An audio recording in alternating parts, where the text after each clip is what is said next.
আসসালামু আলাইকুম এভরিওয়ান, কেমন আছেন আপনারা? আশা করি আল্লাহর রহমতে অনেক ভালো আছেন। আজ আপনাদের সাথে নতুন আরেকটি রেসিপি শেয়ার করতে চলে আসলাম। বাসায় আমি কিভাবে সহজে একদম হাতের কাছের উপকরণ দিয়ে চিলি চিকেনটা রেডি করি সেটি আপনাদের সাথে শেয়ার করছি।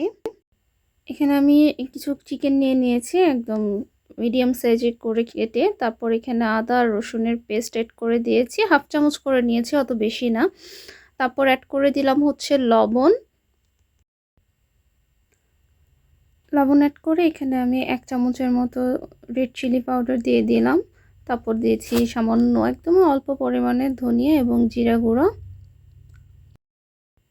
দিয়ে দিলাম সামান্য চিনিটা দেওয়ার পরে দিয়ে দিচ্ছি সামান্য সয়া সস। এগুলো সব কিছু দিয়ে আমি এটা কিছুক্ষণ মাখিয়ে নিব। এটা ম্যারিনেট করে রাখার প্রয়োজন নেই, ম্যারিনেটের কোনো দরকার নেই এটা।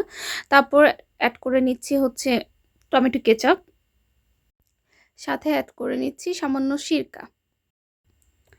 দিয়ে দিলাম 1 চামচ কর্নফ্লাওয়ার এবং 1 চামচ ময়দা। তারপর দিয়ে দিলাম একটা ডিম। দিয়ে আমি মিশ্রণটা ভালো করে মুরগির সাথে মিক্স করে নিব। সব কিছু একদম ভালো করে মাখিয়ে নিচ্ছি। এটা ম্যারিনেট করে রেখে দেওয়ার কোনো প্রয়োজন নেই, আপনারা সাথে সাথে এটা করে ফেলতে পারবেন, আবার চাইলে ম্যারিনেট করেও রাখতে পারবেন। তো আমি এখানে একটা প্যান নিয়ে এটা আমি শ্যালো ফ্রাই করে নিচ্ছি, আর একদম ডিপ ফ্রাই করব না, কারণ এত বেশি তেল আসলে ঠিক না। যেহেতু আমরা বাসার মানুষরা খাবো, তাই জাস্ট ঘরোয়াভাবে আমি যেভাবে করি আপনাদের সাথে সেটিই শেয়ার করছি। এটা যখন এরকম দুপাশ হয়ে যাবে ভাজাটা, তখন আমি একটি প্যানে তেল দিয়ে দিচ্ছি। তেল দিয়ে এখানে হচ্ছে কি আমি আদা রসুনের পেস্ট দিয়ে দিলাম, একদমই অল্প, এত বেশি পরিমাণে দেওয়ার কোনো ইয়ে নেই। দিয়ে আমি এটা কিছুক্ষণ একটু সটে করে নিব। যখন এটা এরকম একটু ব্রাউনিশ হয়ে আসবে, ওই সময় আমি হচ্ছে গিয়ে পেঁয়াজ এরকম করে বড় বড় করে কেটে রেখেছিলাম, সেটা দিয়ে দিলাম। পেঁয়াজটাও একটু সটে করে নিব। এখানে চুলার আঁচটা একদম হাই ফ্লেমে রাখবেন, তাহলে আর এটা হয়ে যাবে না, নরম হয়ে যাবে না, ক্রিস্পি থাকবে।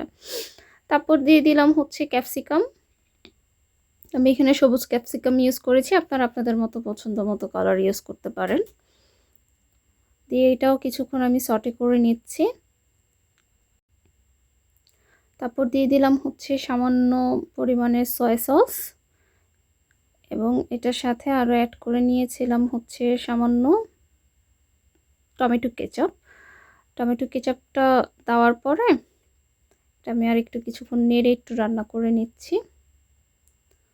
তারপর অ্যাড করে নিলাম 1 চামচের মতো হচ্ছে রেড চিলি পাউডার, দেন ব্ল্যাক পেপার, আরও একটু ব্ল্যাক পেপার অ্যাড করে নিলাম। তারপর দিয়ে দিলাম চিলি ফ্লেক্স, একটু ঝাল ঝাল না হলে তো আর চিলি চিকেন হলো না। তারপর অ্যাড করে নিচ্ছি হচ্ছে এখানে আমি 1 চামচ কর্নফ্লাওয়ার নিয়ে এটা আমি সামান্য পানি দিয়ে নিয়ে তারপর আমি এটা আমাদের সবজিতে দিয়ে দিলাম। দিয়ে এটা কিছুক্ষণ জাস্ট নেড়ে চেড়ে একটু ঘন করে নিব। আপনারা কে কোন ডিস্ট্রিক্ট থেকে দেখছেন, কোন কান্ট্রি থেকে দেখছেন, আমাকে কমেন্টে জানাবেন। আমি ট্রাই করি আমার রেসিপিগুলো সিম্পল রাখতে, অত বেশি কমপ্লিকেটেড না করতে। হাতের কাছের উপকরণ দিয়ে যে কীভাবে সহজে সিম্পল খাবার অনেক মজা করে রান্না করা যায়, সেই রেসিপিগুলোই আপনাদের সাথে আমি শেয়ার করার ট্রাই করি। এই তো আমার গ্রেভিটা হয়ে গিয়েছে। এখন হচ্ছে গিয়ে আমি এখানে চিকেনগুলো দিয়ে দিলাম। আগে থেকে ভিজে রাখা চিকেনগুলো আমি অ্যাড করে নিচ্ছি গ্রেভির মধ্যে। এর মাঝে হচ্ছে আমি একটু সল্ট আর হচ্ছে একটু চিনি অ্যাড করে নিয়েছিলাম, যেহেতু সসের মধ্যে অলরেডি অনেক সল্ট থাকে, ওইটা আপনারা একটু বুঝে দিবেন। এই তো এখন জাস্ট এগুলো চিকেনটা দিয়ে আমি এটা মিশিয়ে নিচ্ছি। আসলে বাংলাদেশের চাইনিজের সাথে দেশের বাহিরে যারা থাকে তারা বুঝবে যে অন্য কোনো চাইনিজের খাবারের কোনো মিলই নেই। আমাদের দেশের খাবারের টেস্টই অন্যরকম, চাইনিজের টেস্টই হচ্ছে অন্যরকম। এটা চিকেনটা হয়ে গিয়েছে, গ্রেভিটা একদম ঘন হয়ে মাখো মাখো হয়ে গিয়েছে চিকেনের সাথে। আপনারা চাইলে এর আগেও নামিয়ে ফেলতে পারেন যদি এত বেশি ঘন গ্রেভি আপনারা পছন্দ না করেন। আমি একটুখানি ঘনটাই পছন্দ করি, তাই একটু মাখো মাখো হয়ে যাওয়ার পরে আমি চিকেনটা নামিয়ে নিব।